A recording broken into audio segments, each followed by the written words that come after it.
ফেসবুকে আমাদের ভিডিওকে রিচ লিমিটেড কেন করে এবং আমাদের ভিডিও বা টেক্সটটাকে কেন শ্যাডো ব্যান করে, তো সেই সম্পর্কে আজকে আলোচনা করব। তার আগে আপনাদেরকে একটা কথা বলি। শ্যাডো ব্যান সম্পর্কে আমি একটা ভিডিও উপস্থাপন করেছিলাম। সেই ভিডিওটাতে আমাকে রিচ লিমিটেড করে দেওয়া হয়েছিল। কারণ এই রিচ লিমিটেড সম্পর্কেই প্রথমে আলোচনাটায় বলে দিই। রিচ লিমিটেড কেন করে জানেন? ধরেন আপনি যে ভিডিওটা করেছেন সেই ভিডিওটা যদি অন্য কোথাও পাবলিশড হয়ে যায়, ফেসবুক যাচাই বাছাই করার পরে আপনার সেই ভিডিওটাকে রিচ লিমিটেড করে দেবে। এই কথাটা মাথায় রাখবেন, যাতে করে আপনি যে ভিডিওটা করেছেন ফেসবুকে ছাড়ার জন্য, সেই ভিডিওটা কখনো ভুলে অন্য কোথাও শেয়ার করবেন না। আর শেয়ার করার ফলে আপনাকে রিচ লিমিটেড করে দেবে, সেজন্য অনুরোধ করি এ ধরনের কাজ করবেন না। আর শ্যাডো ব্যান কেন করে জানেন? শ্যাডো ব্যানটা করে হচ্ছে আমরা নিয়মিত কপিরাইট ভাঙা যে কন্টেন্টগুলো থাকে সেগুলো শেয়ার করি, সেই কারণে করে। 2 নম্বরে করে হচ্ছে আমাদের যে ক্লিক বাইট টাইটেল বা বিভ্রান্তিকর যে থাম্বনেল আমরা ব্যবহার করে থাকি, সে কারণেও করে। 3 নম্বরে হচ্ছে আপনাদের যে আমরা বারবার অন্যদেরকে ট্যাগ বা মেনশন করি, সে কারণেও করে। 4 নম্বর হচ্ছে বরাবর একই ধরনের পোস্ট বা কমেন্ট কপি পেস্ট করলেও আমাদেরকে শ্যাডো ব্যান করে দেবে ফেসবুক।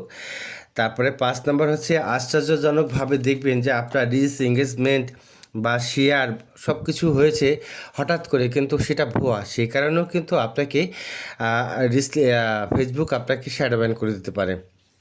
আর 6 নম্বরটা হচ্ছে ফেসবুক যদি ধরে আপনাকে করেন যে অনেক সময় আমরা আমাদের আচরণগত যে দিকগুলো থাকে সেটা কিন্তু সন্দেহভাজন থাকে, সেই কারণে তো আমরা এমন কোনো ফেসবুকে আচরণ করব না যেটা সন্দেহভাজন মনে হয়।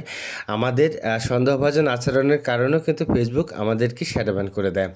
তো আমার এই পয়েন্টগুলো যদি ভালো লাগে, ভিডিওটা পরিপূর্ণ দেখবেন এবং সকলের মাঝেই শেয়ার করে দেবেন, যাতে করে সকলেই জানতে পারে।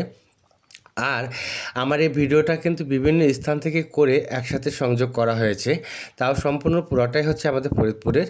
যাই হোক, যদি ভিডিওটা আপনাদের সত্যি ভালো লেগে থাকে শেয়ার করে দেবেন, যাতে করে সকলে জানতে পারে সব সম্পর্কগুলো, রিচ লিমিটেড কেন করে এবং আমাদের শ্যাডো ব্যান ফেসবুক কেন করে, সব সম্পর্কে আমি আলোচনা করে দিলাম।